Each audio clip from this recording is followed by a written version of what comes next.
लगी हुई थी, वो अपने सारे काम छोड़ आई। जैसे आप गाते हो ना, मुरली चोर की बजाई रे नंद लाला, बंसी की आवाज मैंने तालों पे सुनी थी, कहीं भी सुनी थी, तो मैं बच्चे को भी छोड़ी आई और रोटी बेलती छोड़ी आई। ये गीत उस समय का है। उस समय गोपियों ने जैसे मैले कुचैले अच्छे बुरे जैसे भी कपड़े पहन रखे थे वो, क्योंकि वो उस दिन की इंतजार में थी। क्लिंग नाम की बंसुरी बजते ही तो चल पड़ी कन्हैया के पास। जब कन्हैया के पास पहुंचती हैं, कन्हैया ने तो मन से बुलाने के लिए ही बंसुरी बजाई थी, लेकिन मजाक में कन्हैया कहते हैं कि क्यों गोपियों, क्या करने आई हो यहाँ, और रात्रि के समय जाओ अपने घर, जाओ, तुम्हारे पति हैं घर पे और तुम्हारे बच्चे हैं, तुम्हारे भाई हैं, तुम्हारी माताएं हैं, तुम्हारी सास हैं, क्या कहेंगी तुम रात्रि के समय यहाँ आ गई, जाओ वापस। कन्हैया बार बार यूं कह रहे हैं, और वो सारी गोपियां एक नीचे नीचे एक दूसरे के मुंह की तरफ देख रही हैं, लेकिन गलती से तो नहीं आ गई हम। और तो क्या कर सकती थी बेचारी, पैर के अंगूठे से मिट्टी को खोदने लगी खाली खड़ी खड़ी।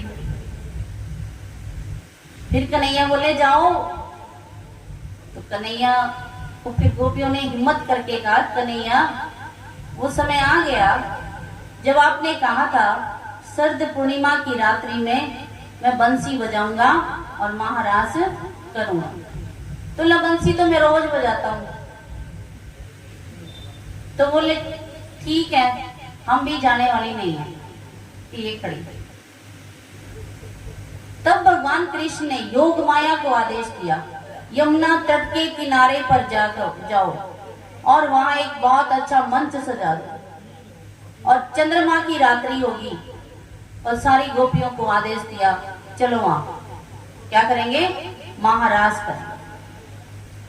और उस महारास में योग माया को ये भी कहा, भले ही इन गोपियों के कितने भी मैले कुचैले वस्त्र हैं, इनको नए नए वस्त्र प्रदान करो और बिल्कुल इनको क्या कर दो, सुसज्जित कर दो, तैयार कर दो। गोपियों को तैयार किया गया। योग माया ने एकदम ऐसे ही कर दिया, योग माया इसी को कहते हैं, बैठे बैठे कहीं के कहीं। आज कथा सुनोगे ना, सारी की सारी मथुरा नगरी को द्वारिका धाम में पहुंचा दिया योग माया ने, कोई विमान की जरूरत नहीं थी। हम ऊपर भी तो जाते हैं बैठे बैठे, प्राण निकल के कैसे चले जाते हैं, ये भी तो भगवान की माया है ना।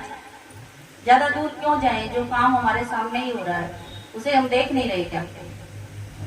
तो योग माया को कहा गया और गोपियों को सजा दिया गया। गोपियां बहुत अधिक सुसज्जित हो गई और महाराज का प्रारंभ। उस महाराज को देखने के लिए देवता, गंधर्व सभी आए थे, ये नहीं कि कोई अकेले ये महाराज हो जाए। चंद्रमा को भी कहा कि तुम फुल इस पे रहेंगे, इस पे रहेंगे पूरी, जब तक हमारी महाराज चलेगी तुम कहीं इधर उधर नहीं होगे।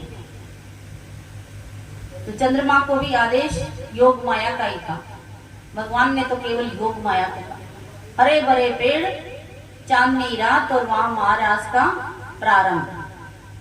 प्रारंभ में कन्हैया उतने ही रूप बनाए कन्हैया ने जितनी गोपियां थी, और गोपियों ने एक दूसरे भगवान कृष्ण के कंधे पर हाथ डाला, किसी ने कुछ, किसी ने कुछ, किसी ने यहाँ, किसी ने यहाँ, किसी ने पैर में पैर डाला, किसी ने हाथ में हाथ डाला, और कन्हैया के साथ महाराज का प्रारंभ हुआ।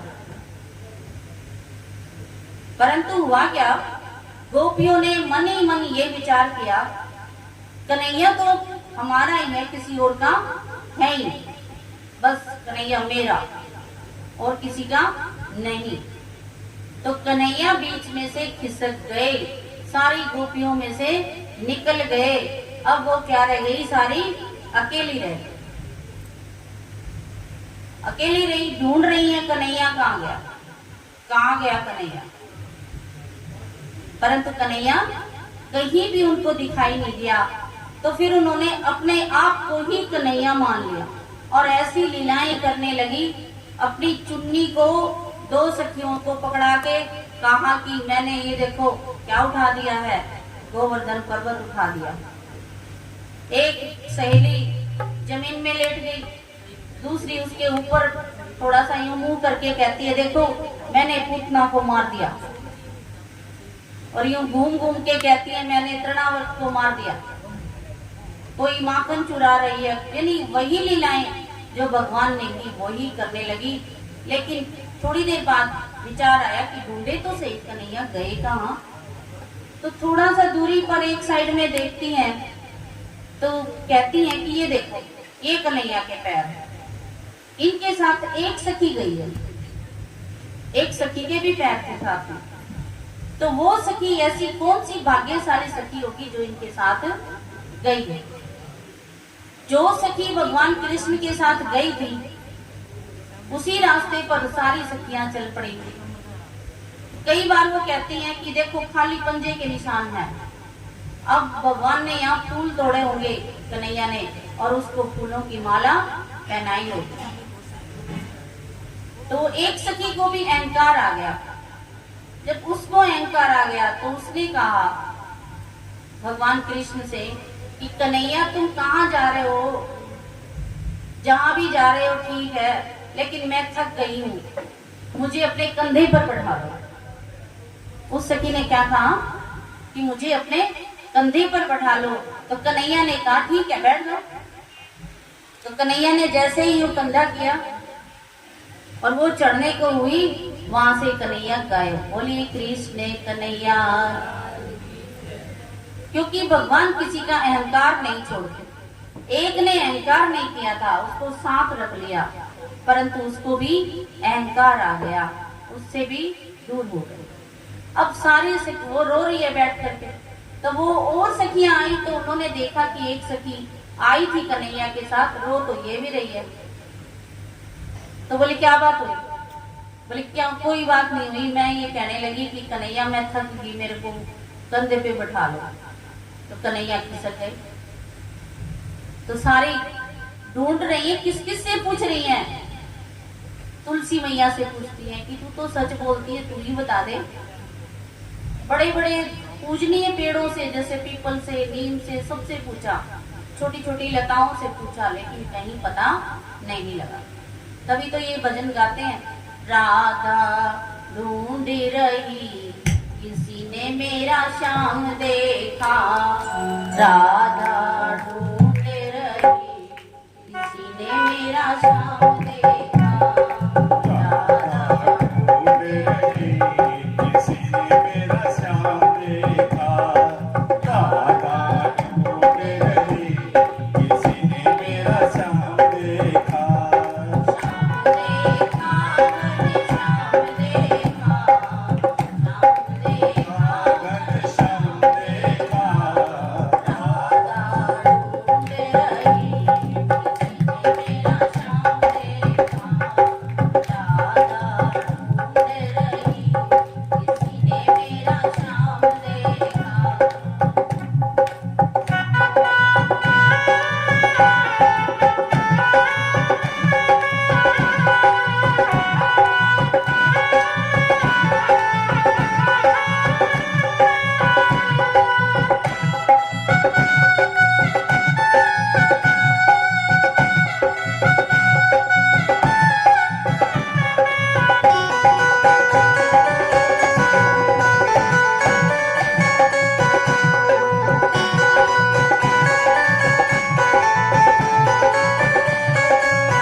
श्याम देखा। राधा ढूंढे रही, किसी ने मेरा श्याम देखा। राधा ढूंढे रही, किसी ने मेरा श्याम देखा।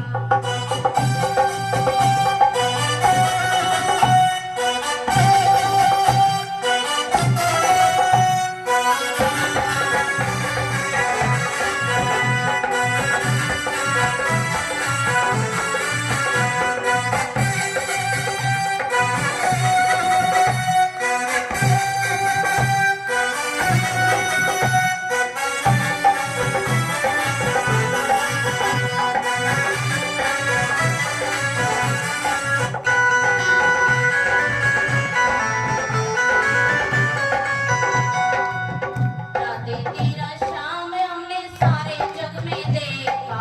राधे तेरा श्याम हमने भक्तों में देखा। राधे तेरा श्याम हमने विजयनगर में देखा। राधे तेरा श्याम हमने भिवानी में देखा।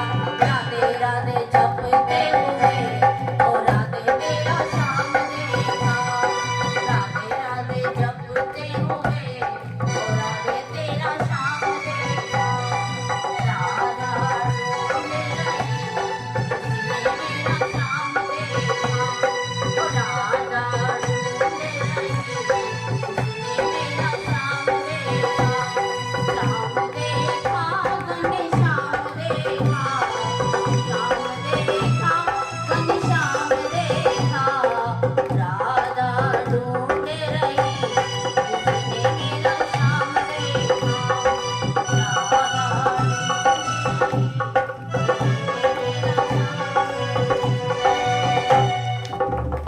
बोले कृष्ण कन्हैया लाल, सांवरिया सरकार।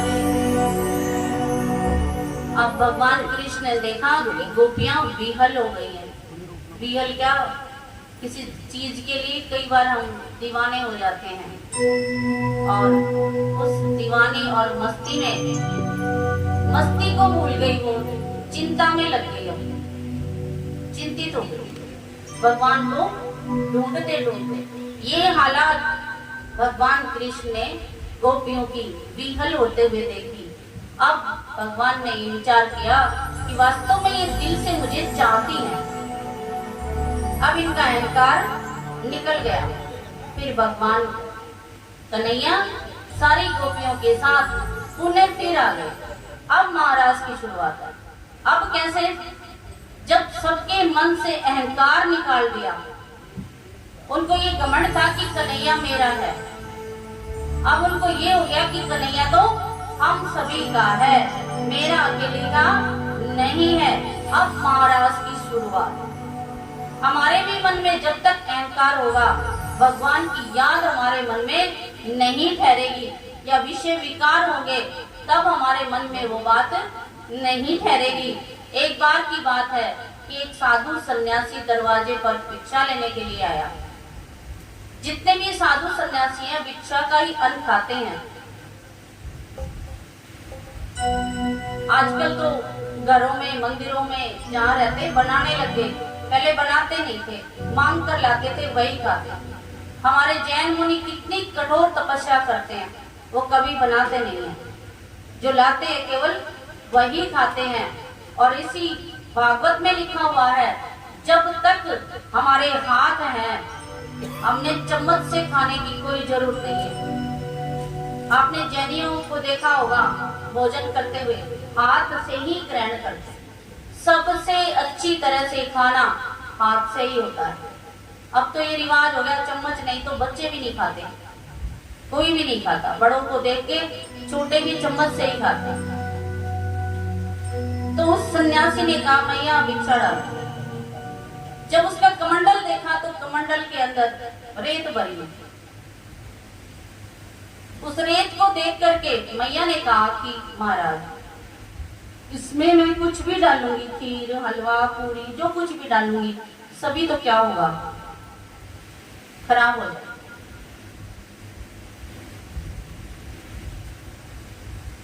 तो इस रेत को आप निकाल करके आओ पहले।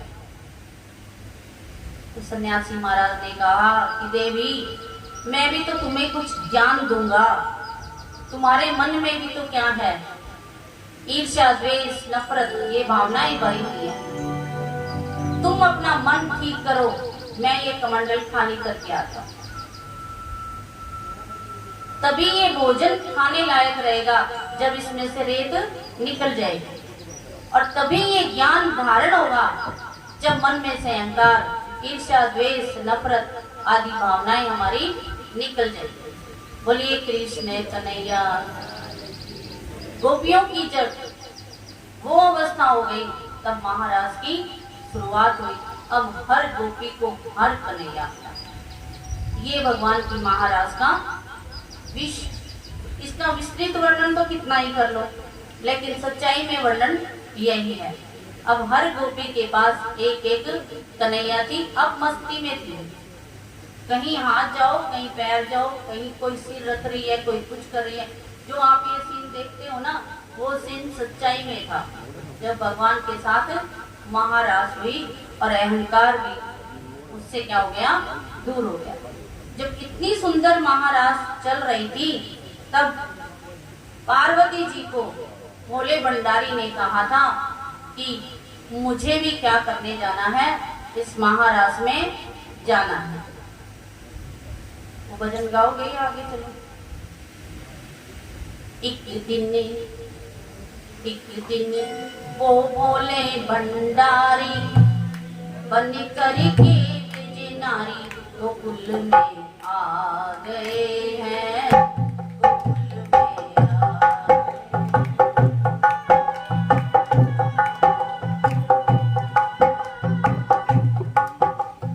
एक दिन वो भोले भंडारी बन करके ब्रज नारी गोकुल में आ गए हैं, गोकुल में आ गए हैं। एक दिन वो भोले भंडारी बन करके ब्रज नारी गोकुल में आ गए हैं, गोकुल में आ गए हैं। पार्वती थी मना बिहारी, ना माने त्रिपुरारी, गोकुल में आ गए, गोकुल में आ गए। हमारे बीच में हमारी रेणु मैडम आई है, मुझे नाम भी याद है, सब कुछ याद है। मैं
सांवरिया सरकार की जय।